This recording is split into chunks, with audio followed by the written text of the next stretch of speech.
Ew, it's your girl Mina Mendoza, little girl, big personality, queen of spice. I'm sorry, but there was a second part to that question. I was just like, introduce yourself, and then I was like, wait, I think he wanted me to do something else.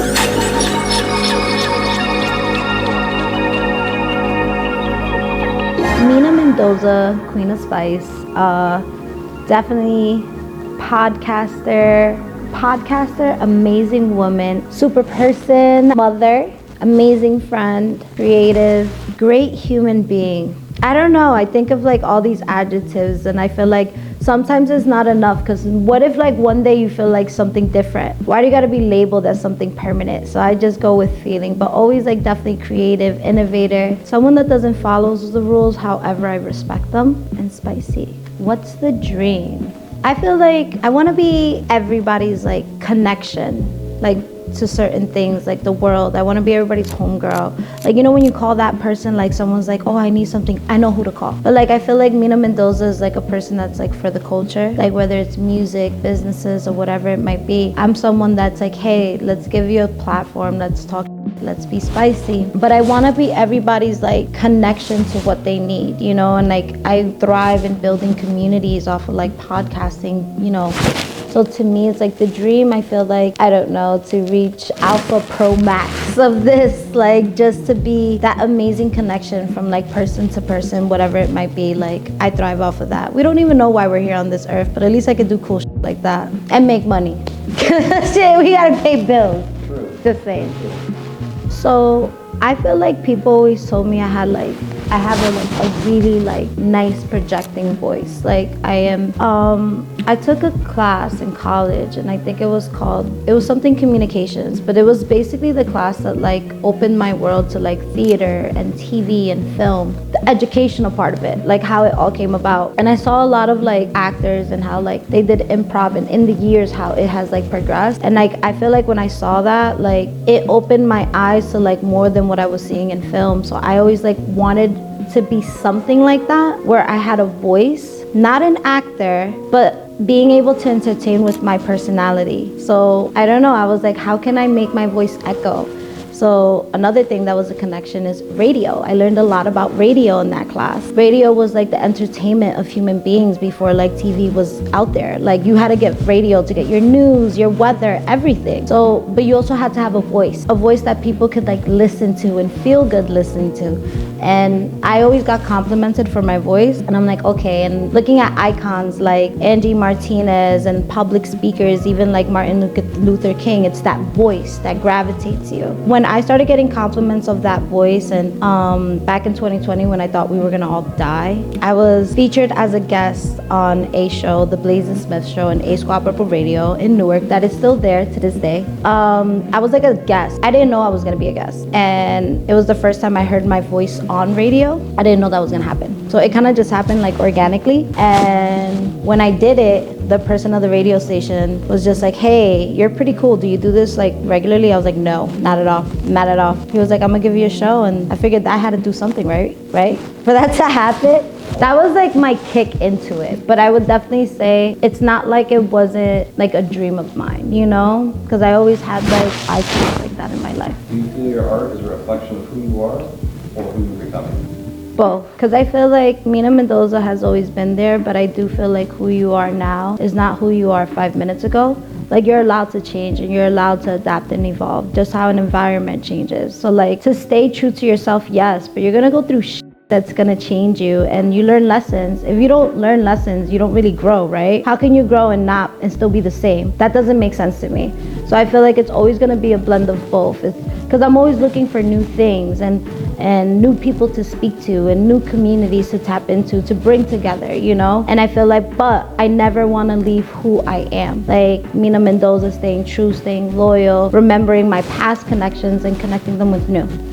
Oof, I would say the biggest fear, I have to like think about that. It's easy to say like you're not scared of anything, but that's not really true. You know, I'm scared of spiders. But that's not my worst fear, you know? I'm trying to think like my worst fear with what I'm doing right now is losing my passion. Because I feel like that's what, like, you know, you work so hard, you know, like, and I was thinking about it the other day, like me going live consistently, like every Thursday. It was started off on a Wednesday. And I do take breaks for mental health like 2-3 months at a time, but I could actually say consistently for like the past 5 to 6 years I've been live every week. I was thinking about that the other day, so getting this question asked is very like ironic. Definitely just losing that passion and throwing away everything you did from beginning to now. And like, if I could do this 24/7, and you know, I would do this. Like, I tell everybody, like, my dream would be, another dream is to just have a camera person follow me around. I feel like I do cool shit.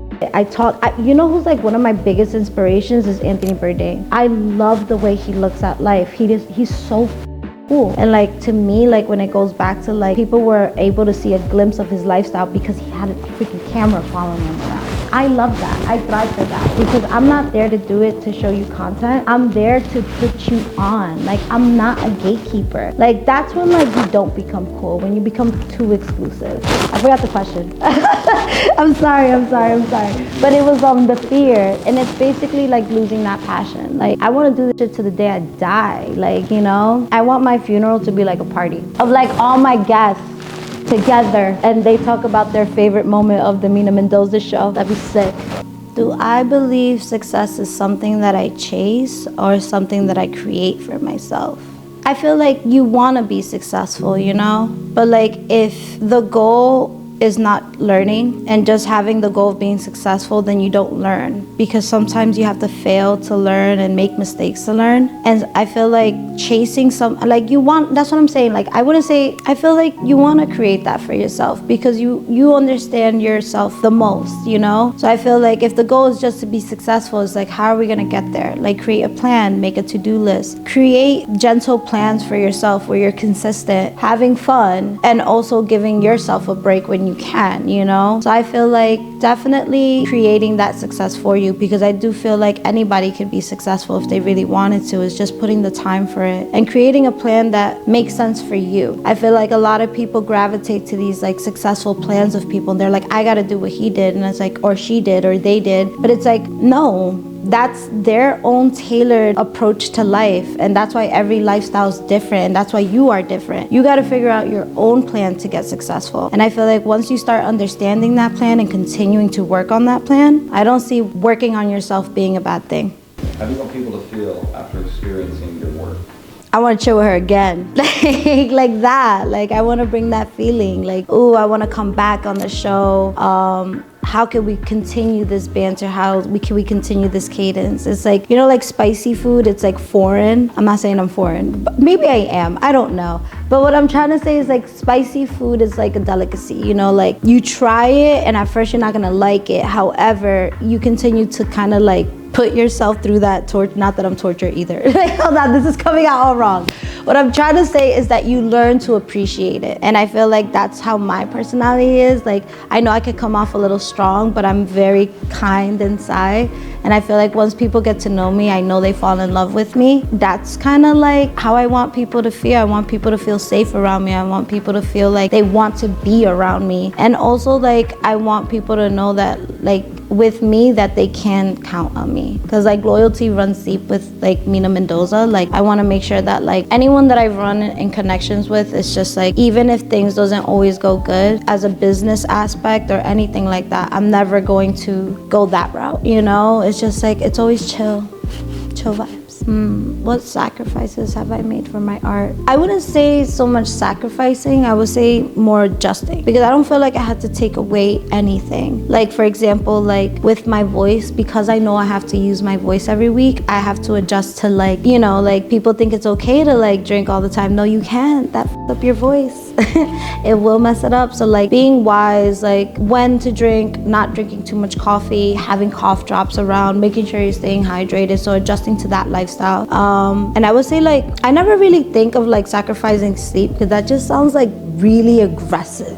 And I don't think I've done that. I feel like if I sacrifice sleep, it's because I chose that for like what I needed to do. To me, it's just like more adjusting. I look at it like I don't want to look like I have to take anything away from my life to make something work. It's just adjusting it. How can I make it fit? Sorry, that's the only way I could think of, because I don't think I've sacrificed anything. It's not the Illuminati. In doubt and burnout, allowing yourself to take that break and allowing yourself to experience things outside of social media. Because I feel like in this environment of like podcasting and entertainment, social media is something that rules. Like, you know, it just rules how you're gonna build connections, those messages, how you're building your own community and reaching other communities.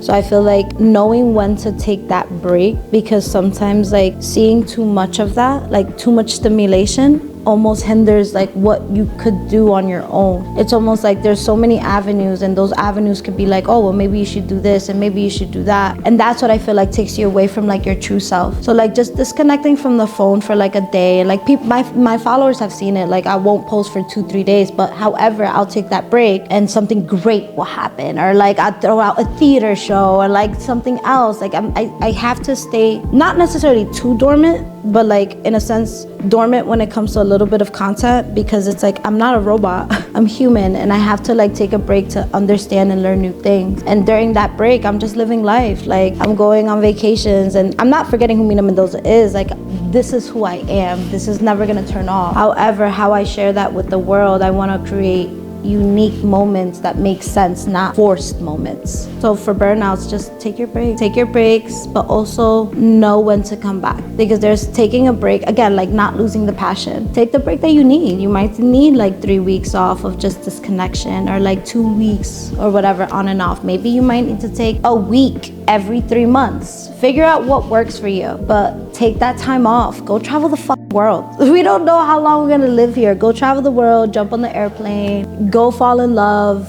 fall out of love, go get hurt again. Take these risks, because you're gonna die. So I'm sorry. I love you guys, but I'm human, you know? So I gotta feel things again on top of what I'm feeling. Yeah. If I could send the message to myself in 10 years, what would I say to myself? I hope that I'm alive. Like, you know what I mean? At that 10-year mark. But I'm just like, I don't know. Like, if I was at a great place and successful place where I want to be, and like where my dream is of like being successful at connecting other people, being that voice for people, just don't lose it, even when you feel like you're not enough. You know what I mean? Like, 'cause there's always gonna be another podcaster, another person doing their show. But like, I feel like one of the main things in this community is like learning how to be open to other things and collaborating and working together. So it's just like, be prepared, because I'm pretty sure 10 years from now the podcast community is gonna look very different. So it's just like, just be prepared, be positive, try to find the fun, you know what I mean? Even if it's complicated, try for 30 seconds before you put it down.